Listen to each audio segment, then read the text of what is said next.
Jim O'Donnell, retired '05 from West Point. And then I did GS stuff and contractor, military sales, things like that for about 10 years, maybe 15 as well. And I started right when I got out.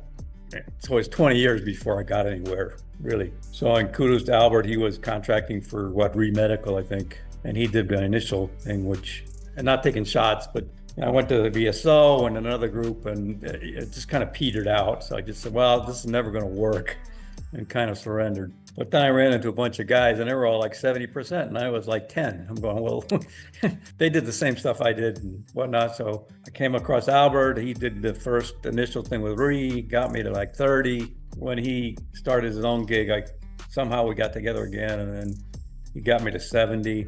Went to the one attorney first and they were disappointing, let's say, and then went to the other guys and they took care of the appeals and pushing them through, and there you go. Like you said, it was 3 or 4 months. I think I went from 70 to 100, and that was interesting. It's still kind of going on, and really what got me there was the small things. I was focused on doing the big 50 percenters, and essentially what got me from that 70 to 100 was 20 here, or 40 there, or 20 there, or 20 there. It was kind of back injuries and things like that added up. Because if you look at how this stuff adds up, it's interesting. Once you get to a percentage, it doesn't just add 10 and 20 to 30. So to get from 50 to 100 takes more than another 50, if that's how it works. My experience, I was surprised how quick it went once we started putting the supplemental claims in.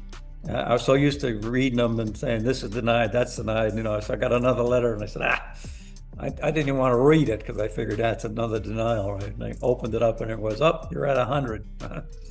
And the first attorneys I ran across, they would essentially shit talk everybody. You could have done this on your own. Well, maybe, but if you had a job, you really couldn't, right? That's why somebody like Albert coming along and taking a learning curve out of it. That's why I thought was so important. I started with the DAV guy. He said, here, just do this. And, you got denied.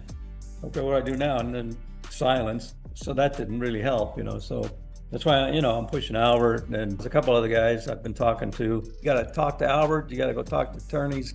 So I'm pushing guys to do that.